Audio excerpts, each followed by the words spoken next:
kelas 6, apa kabar? Pasti masih semangat dong untuk belajar hari ini sama aku, Zaki. Tapi teman-teman, sebelum kita mulai, kita berdoa dulu ya teman-teman. Teman-teman, siapkan buku catatan kalian karena kita akan mempelajari hal yang menarik. Ini dia materi hari ini. Kita akan mempelajari ketersediaan sumber energi terbarukan, menjelaskan informasi yang disajikan berbentuk infografik, menjelaskan kalimat perbandingan dengan frasa dibandingkan, serta membahas kalimat baku dan efektif. Selain itu, kita akan menghitung volume dan membuat sketsa kubus dan balok. Nah, ayo kita semua semangat! Selamat belajar teman-teman kelas 6.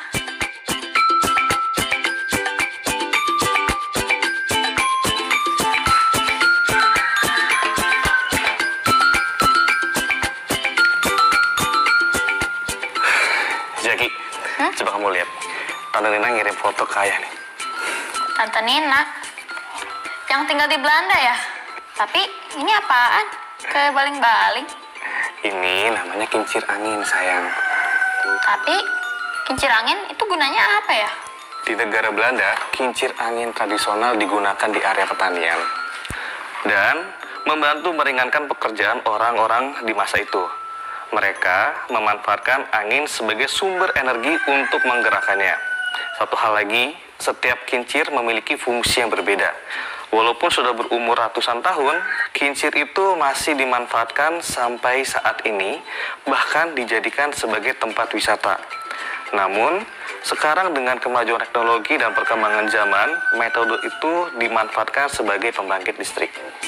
Oh, loh, tapi kok dari angin bisa jadi pembangkit listrik ya? Bisa dong, karena angin termasuk sumber energi terbarukan. Sebentar ya, ayah ambil infografis biar Zaki lebih paham untuk mempelajarinya. Oke ya, ini maksudnya sumber energi terbarukan, ada sumber energi angin, matahari, dan air ya? Iya betul, kalau diperhatikan ada gambar yang menunjukkan seperti apa alat yang mengolah sumber energi terbarukan. Seperti kincir angin, panel surya, pembangkit listrik tenaga air. Dan ada dua simbol berbeda di infografis ini. Minus dengan warna merah dan plus dengan warna hijau.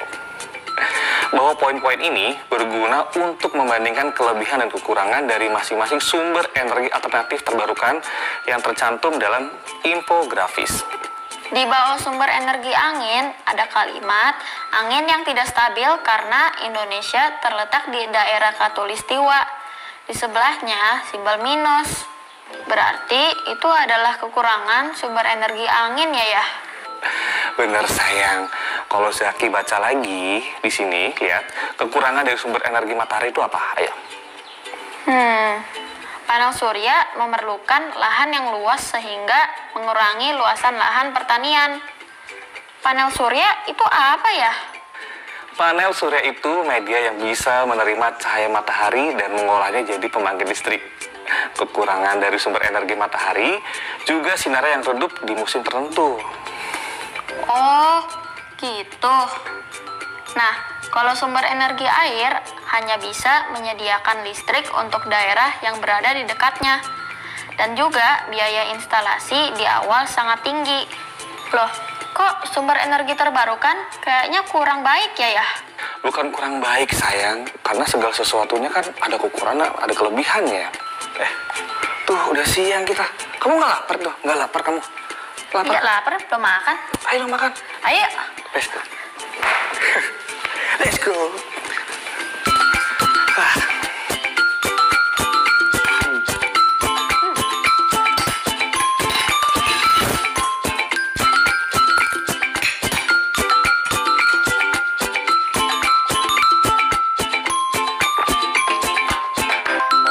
Oh ya, tadi kita belum kemana ya? Kita lagi belajar sumber energi. Oh iya, sumber energi terbarukan itu memiliki kelebihan dan kekurangan. Kelebihannya apa aja berarti ya? Jadi, kelebihan dari sumber energi terbarukan, yang pertama, itu ramah lingkungan. Yang kedua, tidak terbatas. Dan yang paling penting, sumber energi terbarukan adalah sumber energi yang tersedia gratis di alam kita. Wah, berarti menguntungkan banget dong ya. Tapi kalau memang menguntungkan, mengapa kita belum memakai sumber energi terbarukan ya? Sekarang ini negara kita sedang mengembangkan sumber energi terbarukan karena selama ini kita masih menggunakan minyak bumi dan gas alam sebagai sumber energi. Oh, tapi nggak masalah kan ya? Tentunya bisa jadi masalah, Nak. Loh, kok gitu? Karena kehidupan manusia tidak dapat dipisahkan dari kebutuhan akan energi. Semakin tinggi populasi manusia, maka akan semakin tinggi pula pemakaian energi. Ironisnya, ketersediaan energi di bumi ini terbatas. Menurut prediksi para ilmuwan, pada akhir dekade ini, Indonesia akan mengalami krisis energi. Hah? Krisis energi ya? Itu maksudnya kita akan kehabisan sumber energi? Iya, Nak. Makanya Indonesia mulai mengembangkan sumber energi terbarukan seperti angin, air, matahari, panas bumi, tidal, atau gelombang laut, serta biomasa. Kenapa harus sumber-sumber tersebut ya? Karena tidak seperti minyak bumi dan gas alam, sumber energi terbarukan jumlahnya tidak terbatas. Manusia dapat mengambil sebanyak apapun secara gratis untuk kemudian mengolahnya. Selain itu, energi alternatif tidak menghasilkan polusi yang membahayakan alam. Tapi, seperti yang kita baca di infografis tadi, sayangnya daya sumber-sumber tersebut tidak selalu stabil ketersediaannya, sehingga tidak dapat sepenuhnya diandalkan, karena berasal dari alam. Ya, begitulah, Nak. Yang terpenting yang harus kita lakukan sebagai manusia yang sayang terhadap buminya, harus menggunakan energi dengan bijak dan tidak boleh boros. Siap, Ayah! Semoga secepatnya sumber energi terbarukan bisa menjadi sumber energi yang bisa diandalkan. Dari tadi Zaki ikutan bilang kata terbarukan terus. Memangnya Zaki sudah ngerti arti terbarukan? Ya. Kayaknya sudah deh. Coba, kalau menurut Zaki, terbarukan itu apa? Teman-teman, tuliskan apa artinya terbarukan di buku catatan kalian ya teman-teman. Ayo kita semangat teman-teman.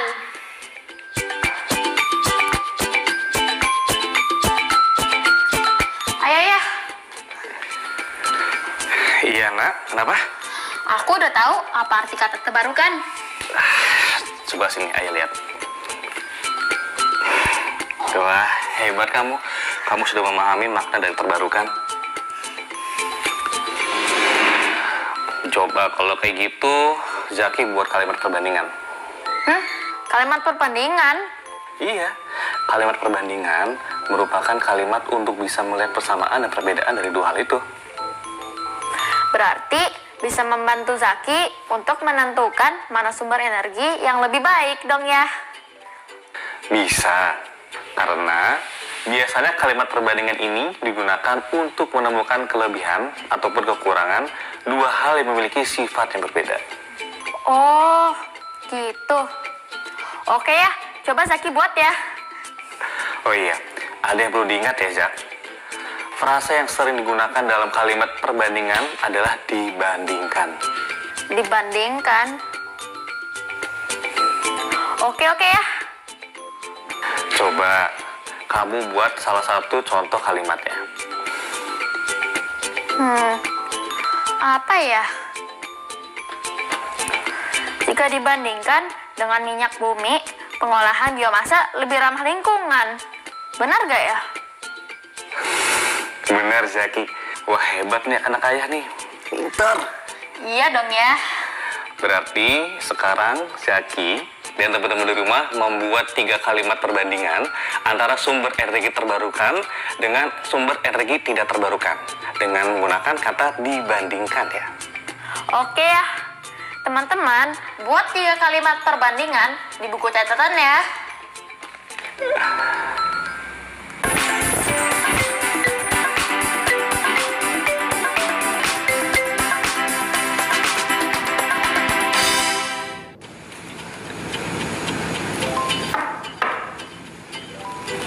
Iya, Nak. Masuk sini. Ayo sibuk gak? Enggak. Emang kenapa? Aku ada pelajaran nih yang aku nggak ngerti. Oke. Coba sebelah sini ya, duduk ya. Coba mana ya lihat. Ini ya. Sebelah sini. pelajaran apa, Nak? Itu tentang kalimat baku dan efektif ya. Ya udah, ya bantuin ya. Jadi, Zaki harus tahu kalau sebuah tulisan yang baik terdiri atas kalimat yang baku dan efektif. Seperti apa sih ciri-cirinya? Pertama, susunan kata dan ejaannya menuruti kaidah yang berlaku. Maksudnya memakai kata yang ada di dalam kamus bahasa Indonesia ya? Ya, betul. Misalnya, kata apotik, tulisannya sesuai kaidahnya apa? Apotek ya? Betul.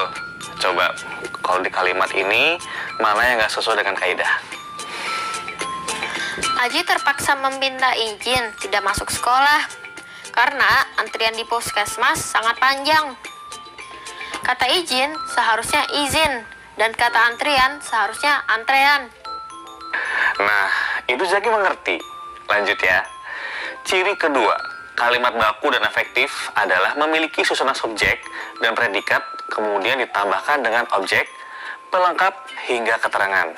Sebisa mungkin, subjek dan predikat berada di awal kalimat.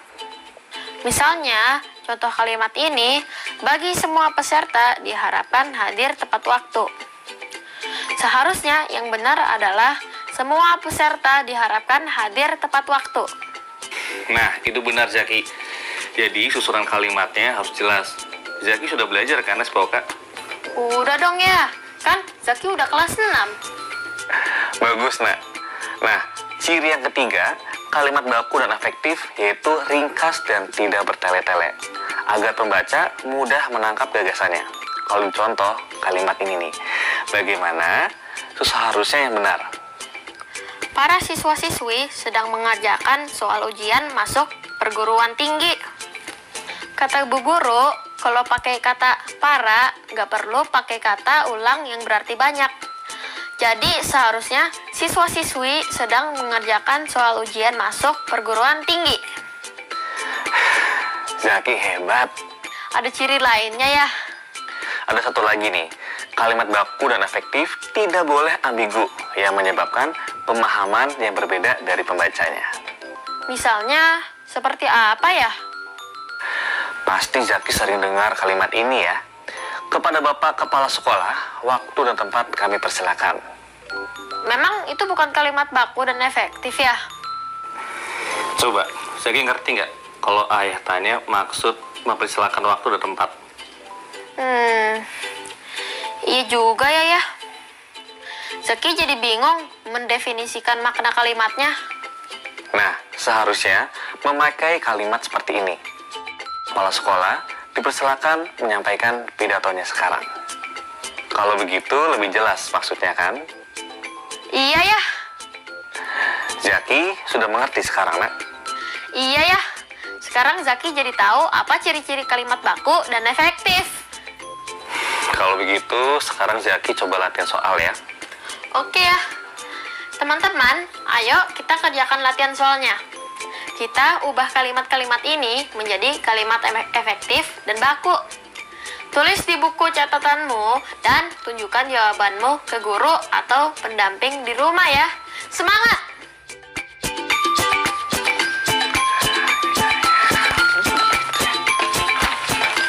Assalamualaikum, maaf Pak, ada paket. Waalaikumsalam. Akhirnya sampai juga ya. Terima kasih ya Pak ya. Sama-sama. Hati-hati Pak. Mari Pak. Iya. Aduh, alhamdulillah akhirnya sampai juga.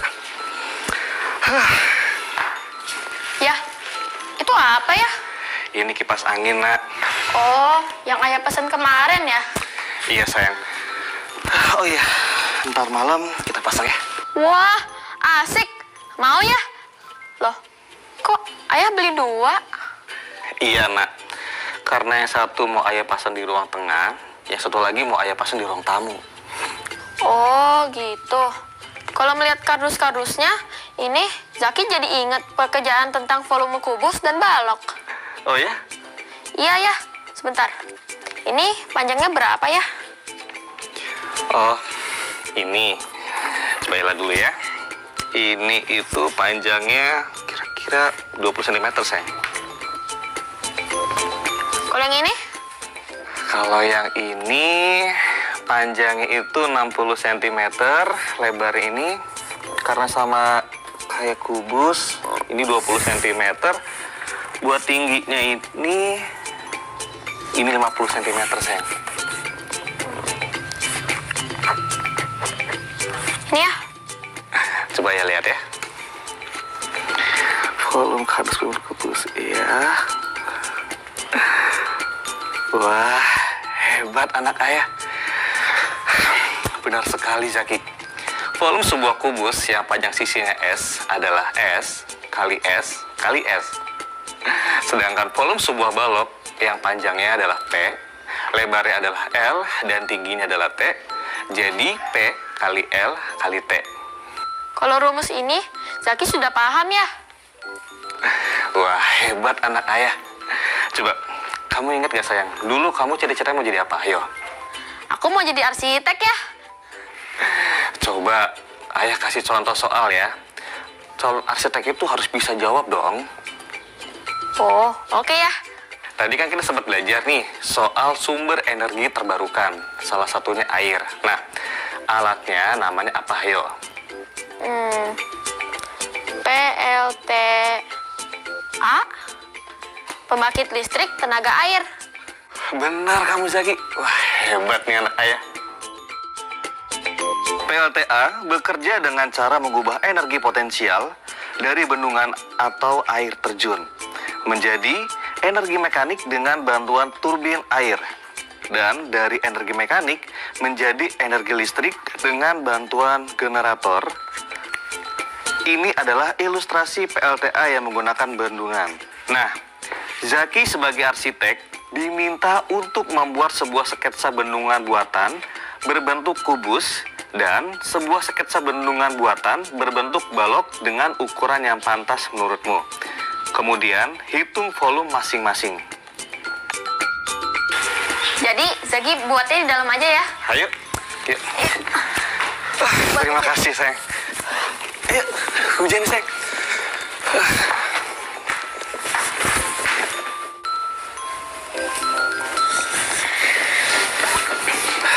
Ada di nak.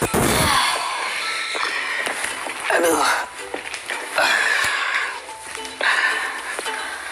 Ya, Zaki gambar sketsa dulu ya. Iya.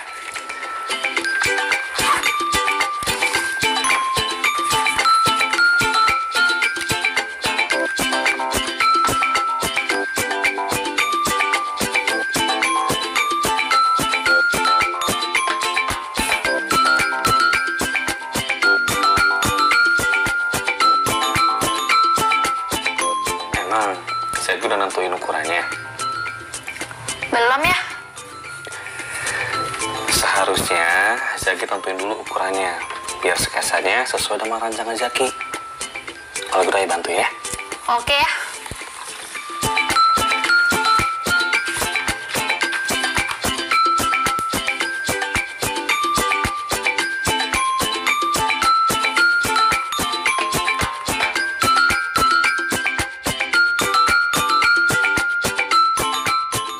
Misalnya, kita akan buat sebuah bendungan buatan berbentuk balok. Panjang alas bendungan tersebut 150 meter. Lebarnya 125 meter. Sedangkan kedalamannya 50 meter. Coba, dari 3 gambar ini, mana gambar yang paling sesuai? Balok A, B, atau C? Ukurannya 150 kali 125 kali 50 meter. Berarti kedalamannya yang tinggi balok ya? Iya. Oh, jadi Zaki pilih yang B. Pilih yang B.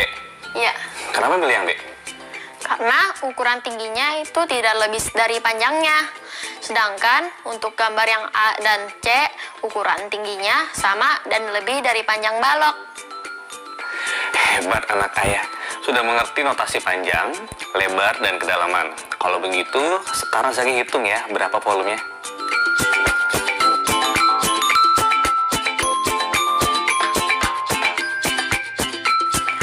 Volume balok sama dengan P kali L kali T sama dengan 150 kali 125 kali 50. Hasilnya 937.500 meter kubik. Bener kan ya? Betul Zaki, hebat lo Zaki lo. Satu lagi ya. Sebuah bendungan buatan berbentuk kubus dengan panjang rusuk 100 meter dibangun untuk menampung air. Jika tinggi air sudah mencapai setengah dari tinggi bendungan tersebut, pintu air bendungan akan terbuka. Berapa volume air yang dapat ditampung bendungan tersebut hingga pintu airnya terbuka? Karena berbentuk kubus, berarti ukuran bendungan sama dengan 100 kali 100 kali 100 meter. Karena pintu air bendungan terbuka saat tinggi air mencapai setengahnya, berarti tingginya 50 meter. Bentuk yang terisi air itu berbentuk balok dengan ukuran 100 kali 100 kali 50 meter. Maka volume air yang bisa ditampung bendungan tersebut yaitu 100 kali 100 kali 50 meter sama dengan 500.000 meter kubik. Gimana ya? Benar gak? Benar nggak ya? Coba lihat dulu. Ini bener banget, Nak. Kamu pintar banget sih. Iya dong ya. Kalau kayak gini bisa jadi arsitek nih kamu nih. Iya, amin. Terima kasih ya udah mengajariku. Iya. Nah. Tetap belajar dari rumah ya teman-teman. Jaga jarak, rajin cuci tangan, dan pakai masker agar kita ikut mencegah penyebaran COVID-19. Sampai jumpa.